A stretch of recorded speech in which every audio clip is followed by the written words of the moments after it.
स्वागत है यीशु मसीह की प्रेजेंस में।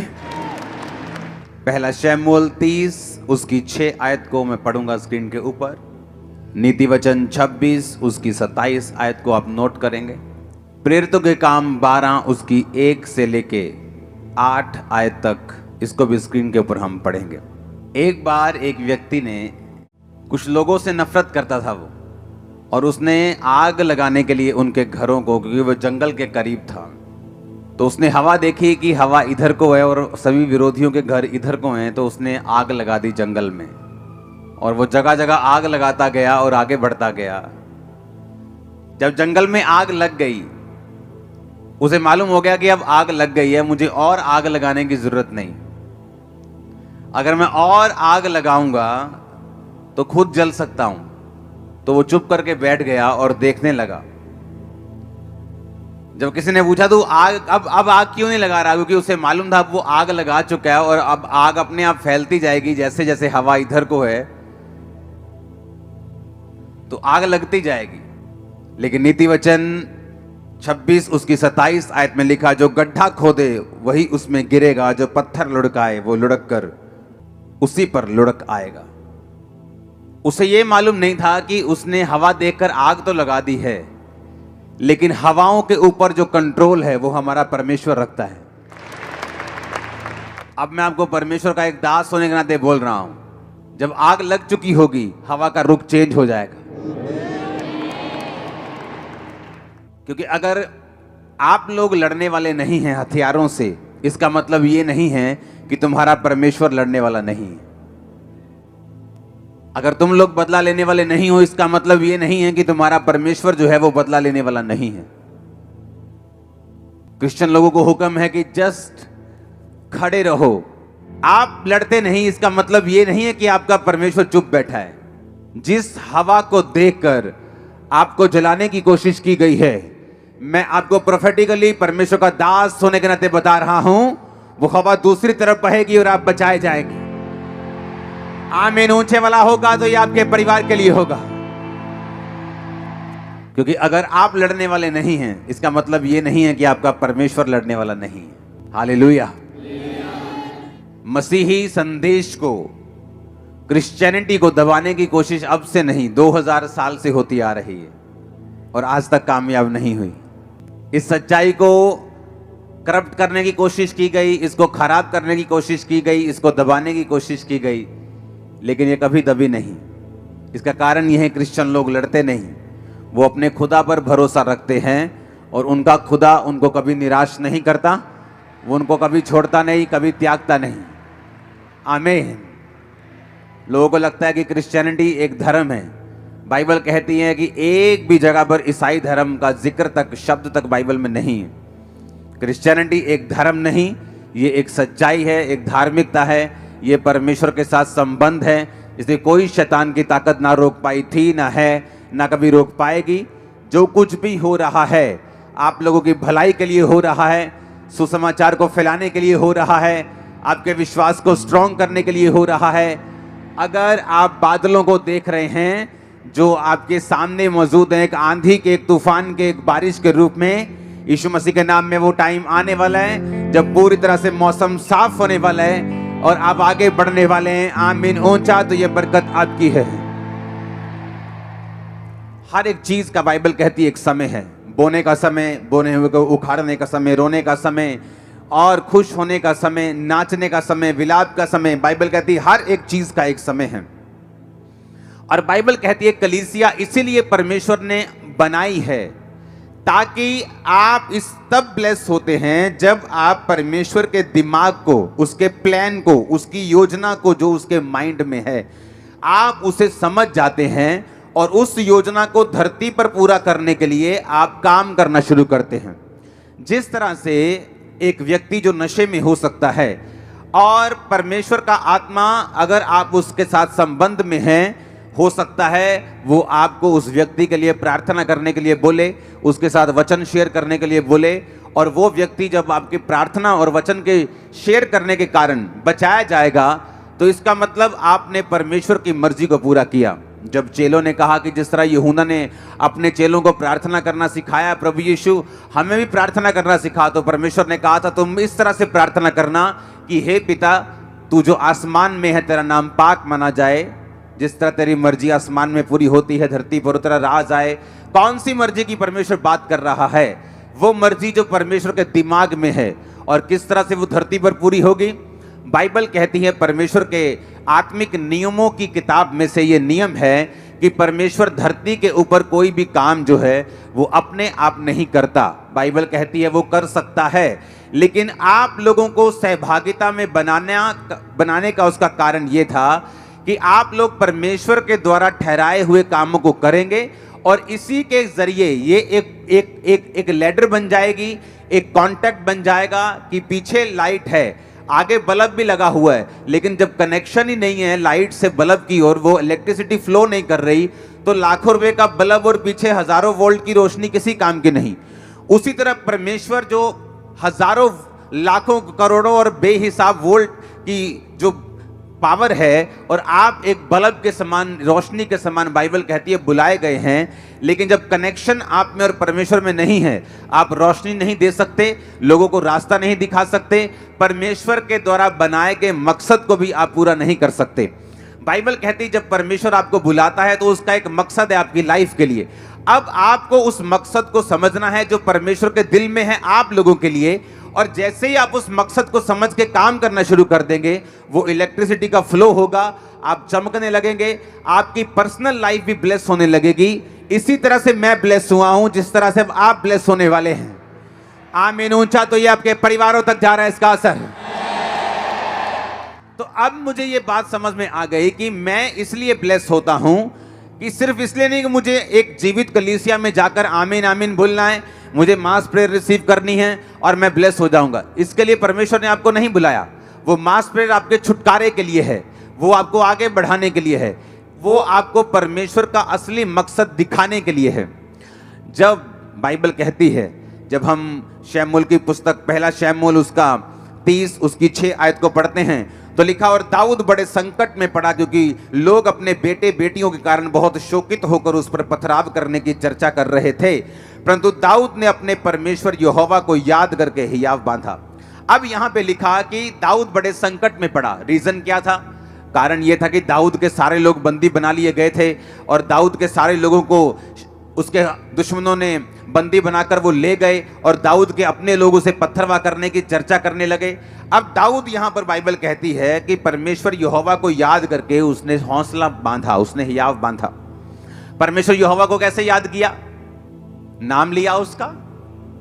बाइबल कहती खुदा अपने वचन में रहता है, उसने वचनों को याद किया कि चाहे मैं घोर अंधकार के तराई के बीच में से होकर चलूं, मृत्यु की वादियों में से होकर चलूं, पानी में से होकर चलूं, तो मुझे वो डुबो ना पाएगा, मौत की वादी मुझे मार ना पाएगी, आग मुझे जला ना पाएगी। बाइबल कहती उसने परमेश्वर के वचनों को याद करके हियाव बांधा। जब आपके आसपास का माहौल डर वाला है, या आपके आसपास का माहौल कंफ्यूजन भरा है, बेचैनी से भरा हुआ है, और अगर आप बाइबल नहीं पढ़ते, आप कभी भी छुटकारा नहीं पाएंगे। जिस चर्च में आप जाते हैं, अगर उस चर्च का जो सरमन, उसका वचन आपको बाइबल पढ़ने और खुद प्रार्थना करने को प्रेरित नहीं करता, तो आप गलत सरमन सुन रहे हैं। दाऊद ने, बाइबल कहती, यहोवा के वचन को याद किया, क्योंकि जब माहौल आपके आसपास इतना खराब था, तो बाइबल कहती है कि दाऊद ने यहोवा के वचन को याद किया, स्मरण किया और हियाव बांधा, और उसके वचन को याद करके दाऊद ने अपने मन में मनन करके परमेश्वर में हियाव बांधकर आगे बढ़ा, और वो बचाया गया। जब विरोध होता है, आपकी लाइफ में कुछ परीक्षाएं आती हैं, या बीमारी की एंट्री होती है, या कुछ परीक्षा की एंट्री होती है जो परमेश्वर की ओर से है, सबसे अधिक जो आपको उस समय चाहिए वो परमेश्वर का वचन है। और जैसे ही आप परमेश्वर के वर्ड को पढ़ते हैं, आप नोटिस करते हैं, चाहे आपके बाहर का माहौल कैसा भी हो, वो चाहे अभी चेंज हुआ या नहीं हुआ, आपके अंदर का माहौल जो है एक क्रिश्चियन व्यक्ति के लिए ज्यादा मायने करता है। जब अंदर का माहौल हिलता है तो आप डूबते हैं, बाइबल कहती पतरस जब परमेश्वर को पूछ कर चलने लगा कि प्रभु अगर तू ही है तो पानी पे चल के आऊं, तो परमेश्वर ने कहा आ जा। जब पानी पे चलने लगा, बाहर का माहौल तो वही था, आंधी और तूफान आ रहे थे, अंदर का माहौल बदल गया और वो डरने लगा, क्योंकि शैतान ने कहा ओए तुझे मालूम नहीं, इंसान को पानी पे चलने के लिए तो बनाया नहीं गया, मछलियों को बनाया गया। परमेश्वर ने तो मछलियों को बनाया पानी पे चलने के लिए और बहने के लिए और तैरने के लिए, तुझे तो नहीं बनाया, तो डूब जाएगा अभी। और जैसे ही उसने शैतान की बातों की ओर ध्यान दिया, शैतान भी वचन का प्रयोग करता है, वो भी वचन में क्या लिखा है उसको आपके खिलाफ प्रयोग करने की कोशिश करता है। और जब आप लोगों में वचन नहीं होता, आप उसकी बातों पे यकीन करते हैं, और बहुत से लोग परमेश्वर की उस योजना को समझ नहीं पाते और उसे पूरा नहीं कर पाते। हालेलुया। अब जब उसको बाइबल कहती है जब वो पानी पर था और जब पानी पर चलकर शक आ गया और डूबने लगा, तो परमेश्वर ने ये नहीं कहा तू क्यों अविश्वासी बना। परमेश्वर ने कहा तूने क्यों अल्प विश्वासी, तूने क्यों संदेह किया, थोड़े विश्वासी, यानी तेरे अंदर संपूर्ण विश्वास नहीं, तूने क्यों शक किया, तूने क्यों विश्वास नहीं किया। दाऊद ने परमेश्वर के वचन को याद करके, बाइबल कहती है हौसला बांधा, हियाव बांधा। आपको ये बात समझ आनी चाहिए, पास्टर्स को खासकर जब वो सेवा में होते हैं, जब वो अलग अलग तरह की परीक्षाओं में या दुखों में या किसी तरह के सताव में होते हैं, आपको एक चीज जो चाहिए वो है परमेश्वर का वचन। आप जैसे ही परमेश्वर के वचन में जाते हैं, एक रेस्ट, एक विश्राम जो है आपकी स्पिरिट में एंटर करता है। और जब तक ये विश्राम आपकी लाइफ में, आपकी स्पिरिट में एंटर नहीं करता, बाइबल कहती है आप बड़े बड़े काम नहीं कर सकते। बाइबल कहती है उस समय के लोग जब पापी थे और अलग अलग तरह के पापों में फंसे हुए थे, तो परमेश्वर ने नूह को चुना, और बाइबल कहती है परमेश्वर ने नूह के साथ आकर बात की कि एक बड़ी कश्ती बना और सब तरह के जानवर उसमें रख, अशुद्ध जोड़े इतने, शुद्ध जोड़े इतने, और उसके बाद मैं इतने दिन बारिश बरसाऊंगा और सब लोग धरती पर मर जाएंगे। और बाइबल कहती है नूह का जो इब्रानी मतलब है, उसका मतलब है रेस्ट, उसका मतलब है विश्राम। जब आप विश्राम में नहीं होते, आप घबराए होते हैं, क्योंकि आप बाहर की दुनिया की न्यूज़ पढ़ रहे हैं, ज़्यादा आप न्यूज़ में हैं, आप देख रहे हैं बाहर क्या हो रहा है, माहौल ख़राब हो रहा है। लेकिन बाइबल कहती है जब आप बाहर की दुनिया को देखते हैं, आपकी रेस्ट जो है अंदर की, वो लूज हो जाती, वो ख़त्म हो जाती। और जिस दिन आपका विश्राम जो है वो ख़त्म होता है, परमेश्वर आपको इस्तेमाल तो कर सकता है, लेकिन बड़े कामों के लिए आपको इस्तेमाल नहीं कर सकता, क्योंकि परमेश्वर को बड़े कामों में आपको इस्तेमाल करने के लिए एक विश्राम में, रेस्ट में, जो आदमी, जो औरत, जो खुदा का दास, दासी, विश्वासी, विश्वासनी रेस्ट में हो, आराम में हो। कौन सा आराम? आराम करने का मतलब ये नहीं कि वो सुसमाचार प्रचार ना करे, या काम ना करे, या सेवा ना करे, या प्रेयर ना करे। आराम का मतलब उसके अंदर एक विश्राम का आत्मा है, वो घबराया हुआ नहीं, वो डरा हुआ नहीं, उसे मालूम उसका परमेश्वर उसके साथ है, उसे मालूम इस आंधी तूफानों के आगे एक सनी डे उसका इंतजार कर रहा है, उसको मालूम है एक बड़ी टेस्टिमनी उसका इंतजार कर रही है, उसको मालूम है ग्लोरियस डेज उसका इंतजार कर रहे हैं। ओ आमीन, ऊंचा चाहिए मैंने कहा। उसे मालूम है दीर्घायु उसका इंतजार कर रही है, उसको मालूम है उसके बच्चों की साल्वेशन उसका इंतजार कर रही, उसको वो मालूम है, क्योंकि बाइबल कहती है वो विश्राम में जो रहता है, जो रेस्ट में है। बाइबल कहती है नूह के साथ परमेश्वर ने बात की। आप बोलते परमेश्वर मुझसे बात करे, इतने अनरेस्टेड बंदे से परमेश्वर बात नहीं कर सकता। अगर वो अनरेस्टेड है, विश्राम में नहीं है, क्यों? क्योंकि उसकी हीलिंग नहीं हो रही। हर टाइम वो हीलिंग के लिए प्रेयर कर रहे हैं, हर टाइम हीलिंग के बारे में सोच रहे हैं, हर टाइम मास प्रेयर में भी हीलिंग के बारे में सोच रहे हैं, हर टाइम पर्सनल प्रेयर में भी हीलिंग के बारे में सोच रहे हैं। उसके बच्चा नहीं है, हर टाइम वो बच्चे के बारे में सोच रहे हैं। परमेश्वर को मानूं नहीं, मैं मानूंगा नहीं, कोई बात नहीं। हर टाइम अगर इसी बारे में वो सोच रहा है, इसका मतलब उसके अंदर रेस्ट की कमी है, विश्राम की कमी है। और बाइबल बताती है अगर परमेश्वर ने आपकी जिंदगी से बड़े काम करने हैं, खासकर पास्टर्स की लाइफ से, आपकी लाइफ से, विश्वासियों की जिंदगियों से, तो आपके अंदर विश्राम होना बहुत ही जरूरी है। बाइबल कहती नूह एक विश्राम, रेस्ट में था। नूह का मतलब है रेस्ट, नूह का मतलब है विश्राम, नूह का नाम का मतलब रेस्ट था। लेकिन जब तक नूह असली रेस्ट में नहीं आया, परमेश्वर ने उससे भी बात नहीं की। जब नूह खुद रेस्ट में आ गया, अपने नाम का मतलब अपनी जिंदगी में पूरा किया, तो परमेश्वर ने उससे बात की, नूह अब मैं इन लोगों को नाश करने वाला हूं, अब एक बड़ा तूफान आएगा, एक बड़ी बारिश आएगी और सब लोग नाश हो जाएंगे। और परमेश्वर ने उससे बात की जो आत्मिक विश्राम में था। आपका आत्मिक विश्राम खत्म हो सकता है ज्यादा टीवी देखने से, ज्यादा फेसबुक देखने से, ज्यादा दुनियावी बातों में खोने से, प्रार्थना ना करने से, बाइबल ना पढ़ने से। बाइबल सुनना, वचन सुनना अच्छी बात है, लेकिन बाइबल पढ़ना बहुत ज्यादा जरूरी है। खुद वचन को पढ़ना सबसे ज्यादा जरूरी है, सबसे अधिक इंपॉर्टेंट है खुद वर्ड को पढ़ना। आप अगर वचन सिर्फ सुनते हैं और पढ़ते नहीं तो भी एक अनकंप्लीटनेस, एक अधूरापन सा आपकी लाइफ में, एक हल्की सी बेचैनी, पूरी बेचैनी नहीं, आपकी लाइफ में हमेशा रहेगी, क्योंकि आप वचन को सुन रहे हैं लेकिन पढ़ नहीं रहे। जो लोग सुनते भी नहीं, पढ़ते भी नहीं, वो तो बेचैन रहते हैं, उसमें कोई शक नहीं। उनको ना तो अपने फ्यूचर का पता है, ना वो उनको डर है कि मेरे को कैंसर ना हो जाए, मेरे को बीमारियां ना हो जाए, मेरे को ये ना हो जाए। वो हर में डरा रहता है, क्योंकि बाइबल कहती है वो विश्राम में नहीं है और परमेश्वर के साथ सहभागिता में नहीं है। लेकिन अगर एक व्यक्ति बाइबल पढ़ रहा है, हाँ, और सुन भी रहा है, क्योंकि सुनना भी जरूरी है, सिर्फ पढ़ना जरूरी नहीं है।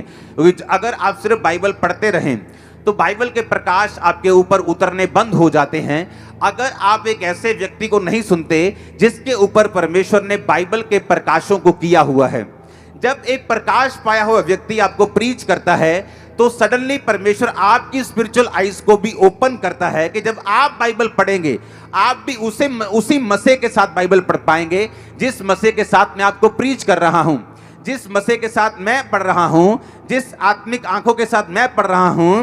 जब आप इस प्रीच को सुनेंगे, आपकी अपनी स्पिरिचुअल आइज और आपके परिवार की भी ओपन हो रही है right now in Jesus name. जब आपकी स्पिरिचुअल आइज ओपन होती हैं, आप बाइबल सुन के चले जाते हैं और वो प्रचारक जो आपको खुद बाइबल पढ़ने और आपको खुद प्रार्थना करने के लिए नहीं बोलता, वो प्रचारक सही नहीं है। अगर मैं आपको बोल रहा हूं आप वचन सुन जाओ और घर जाके वचन पढ़ो, होगा क्या? जब आप वचन पढ़ेंगे आप विश्राम में चले जाएंगे। आपको मालूम, आपके आसपास का माहौल जो है, जो गलत माहौल है, आपको वो इफेक्ट नहीं करेगा, क्योंकि आपकी जो स्पिरिट है वो विश्राम में और रेस्ट में चले जाएगी। जब आप रेस्ट में चले जाएंगे, विश्राम में चले जाएंगे, तो परमेश्वर आपसे बात करेगा। आपके उस बच्चे के लिए जो नशा करता है, आपके बिजनेस के लिए जो आप आगे लेके जाना चाहते हैं, आपके कैरियर में आपके किधर जाना चाहते हैं, आपकी सेवकाई के लिए कि परमेश्वर आपको गाइड करेगा वो कैसे बढ़ेगी, हर एक चीज के लिए परमेश्वर का आत्मा आपकी अगुवाई करना शुरू कर देगा जब आप रेस्ट में चले जाएंगे। अगर आप रेस्ट में नहीं हैं तो आप परमेश्वर की बात नहीं सुन पाएंगे, आप स्वर्ग नहीं मिस करेंगे। क्योंकि अगर आपने यीशु मसीह को ग्रहण कर लिया, बपतिस्मा ले लिया, तो आप स्वर्ग मिस नहीं करते। लेकिन धरती पर भी एक मकसद है परमेश्वर का आपको भेजने का, और जब आप उस मकसद को पूरा करते हैं, आप खुद भी रोशनी पाते हैं और आपके लोग, आपका परिवार भी रोशनी पाता है। इसलिए परमेश्वर ने कहा तू बच, तेरा घराना बचाया जाएगा। क्योंकि जब तू कनेक्शन कर लेगा और तू जग जाएगा, तू ऑन हो जाएगा, तेरे लोग भी रोशनी पाएंगे, तेरा परिवार भी रोशनी पाएगा, तेरे बच्चे भी रोशनी पाएंगे, तेरा भाई भी रोशनी पाएगा, क्योंकि तू मेरे साथ कनेक्टेड हो चुका है। आमीन। अब अगर आपका कलीसिया में जन्म हुआ है और आप परमेश्वर, बाइबल कहती है जिस तरह से आप परमेश्वर के भवन में लगाए जाएंगे, रोपे जाएंगे और बढ़ाए जाएंगे। हर एक विश्वासी अकेला नहीं लगाया जा सकता। अगर आप सोच रहे हैं कि आप विश्वासी हैं, आप क्रिश्चियन, आप घर बैठ के प्रार्थना कर लेंगे, बाइबल पढ़ लेंगे, आप बिल्कुल रॉन्ग है 100%। बाइबल कहती, पौलुस ने कहा तुम कलीसियाओं की रीति के अनुसार इकट्ठे होना ना छोड़ो। पहले शनिवार को इकट्ठे होते सब्त के दिन, अब संडे को इकट्ठे होते हैं ग्रेस के दिन। परमेश्वर ने उस ग्रेस को, उस सब्त को, उस जो व्यवस्था थी उसको ग्रेस में बदल के हमें संडे के दिन इकट्ठा होने के लिए बोला। और बाइबल कहती है वो रोज इकट्ठा होते थे, हम तो हफ्ते में 2 दिन इकट्ठा होते हैं और रात को हम रोज प्रेयर माउंटेन पे इकट्ठा होते हैं। लेकिन बाइबल कहती है कि किस काम के लिए परमेश्वर ने आपको भवन में लगाया है।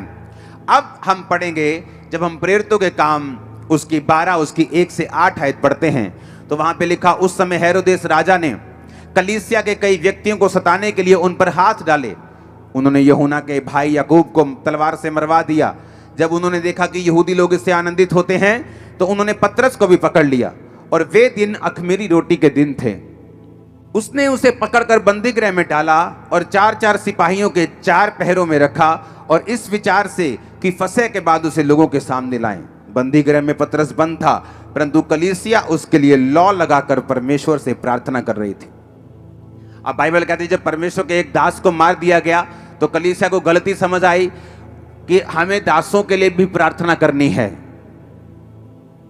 सिर्फ परमेश्वर के दासों को हमारे लिए प्रार्थना नहीं करनी, हमें भी उनके लिए प्रेयर करनी है। और बाइबल कहती है वो लॉ लगाकर प्रार्थना करने लगे। जब वो लॉ लगाकर प्रार्थना करने लगे तो परमेश्वर ने अपने स्वर्गदूत को भेजा, और स्वर्गदूत आया तो 7 आयत में लिखा, उस कोठरी में ज्योति चमकी, उसने पतरस की पसली पर हाथ मारकर उसे जगाया और कहा, उठ जल्दी कर। और उसके हाथों से जंजीरें खुलकर गिर पड़ी। स्वर्गदूत ने उससे कहा, कमर बांध, जूते पहन, और उसने वैसा ही किया। फिर उससे कहा, अपना वस्त्र पहनकर मेरे पीछे हो ले।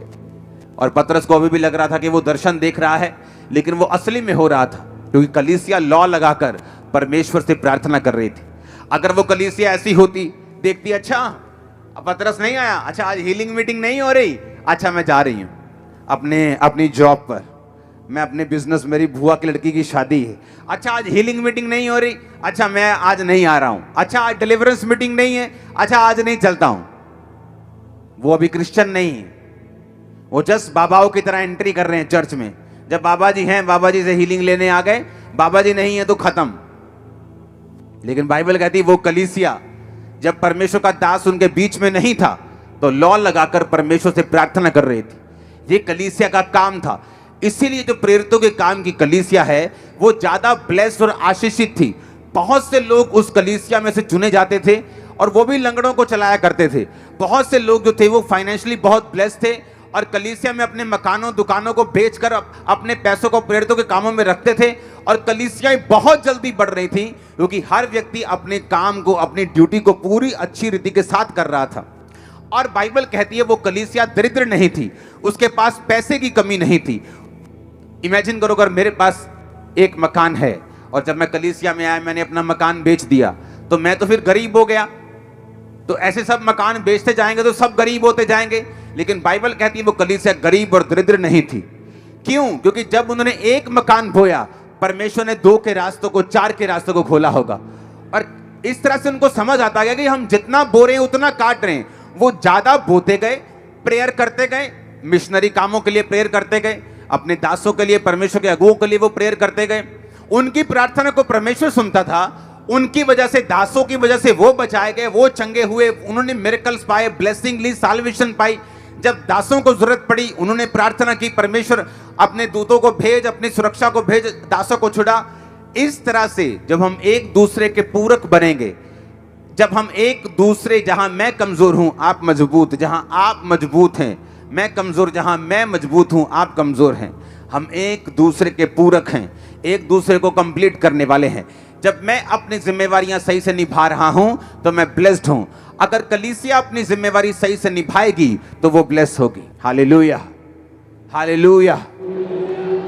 मैंने देखा है बहुत सी कलीसियाएं जो अपने पास्टर्स के दर्शनों में उनका साथ नहीं देती, क्योंकि पास्टर ने बोला होता है मुझे ये कलीसिया से कुछ भी जरूरत नहीं। ऐसे बहुत सारे पास्टर्स को मैं जानता हूं, लेकिन उस कलीसिया की जिम्मेवारी ये होती है कि उस सारे मिशनरी कामों में प्रार्थना के साथ, उपवास के साथ, पैसों के साथ, ताकत के साथ, वरदानों के साथ, जो भी कलीसिया के पास है वो उस मिशनरी काम के लिए, खुदावंद की सेवकाई के लिए, किसी धर्म के प्रीच के लिए नहीं, जीसस क्राइस्ट के प्रीच के लिए, किसी धर्म को ऊंचा, किसी धर्म को नीचा करने के लिए नहीं, यीशु मसीह के नाम को फैलाने के लिए अगर आपका कुछ भी प्रयोग नहीं हो रहा तो बाइबल कहती है आप एक सच्ची कलीसिया नहीं हैं, आप एक राइट पाथ पे नहीं हैं, आप एक सही रास्ते पे, सही दर्शन पे नहीं हैं, और आप परमेश्वर की मर्जी को पूरा नहीं कर रहे। और इसी कारण आपकी लाइफ में कंफ्यूजन है और रेस्ट की कमी है, विश्राम की कमी है।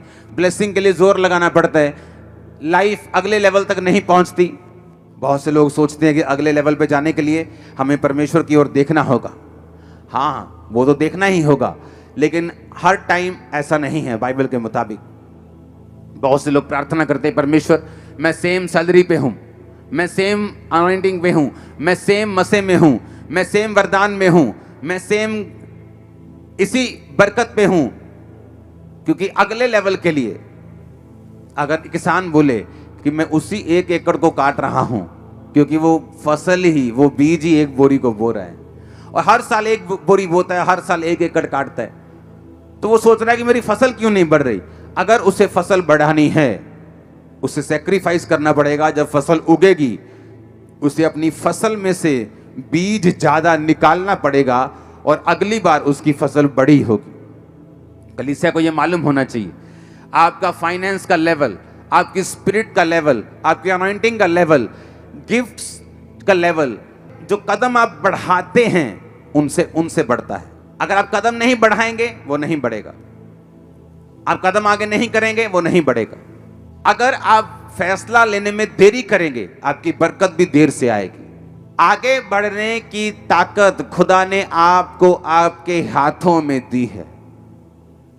अगर आप आगे बढ़ना चाहते हैं वो आपके हाथों में है, अनॉइंटिंग में बढ़ना चाहते हैं वो आपके हाथों में है। हालेलुया। वो परमेश्वर के हाथों में नहीं, वो आपके ज्यादातर आपके हाथों में है, क्योंकि परमेश्वर ने जब आपको बुलाया, आपको बचाया, आपको सेव किया, आपको लहू से धोया, पापों को माफ किया, चंगा किया, अब उसने बाइबल को, आपके वचन को आपके हाथों में दिया है। आप जब इस स्ट्रक्चर को पूरा करेंगे, इसके अनुसार अपनी लाइफ को बिताएंगे, आप अपनी लाइफ में ब्लेस होते जाएंगे। हालेलुया।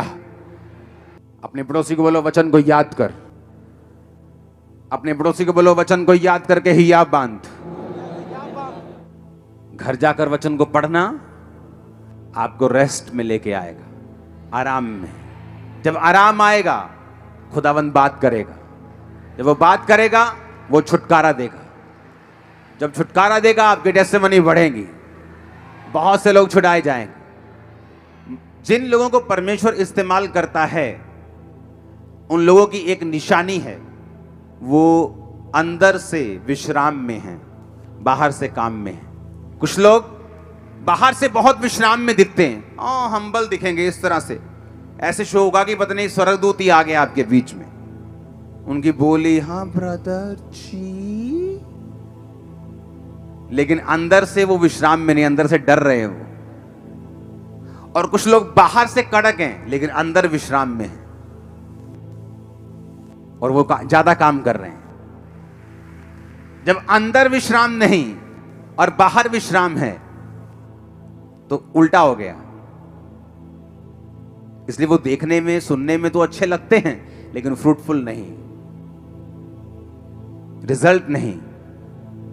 क्योंकि रिजल्ट लेने के लिए आपको इनसाइड से, अंदर से विश्राम में आना पड़ता है। और कई बार जब आप प्रार्थना में बैठते हैं, आप 4 घंटे, कई बार 5 घंटे भी लग सकते हैं, कई बार 3 घंटे भी लग सकते हैं, आपको उस विश्राम में घुसाने के लिए जो परमेश्वर ने आपको दिया हुआ, देना चाहता है।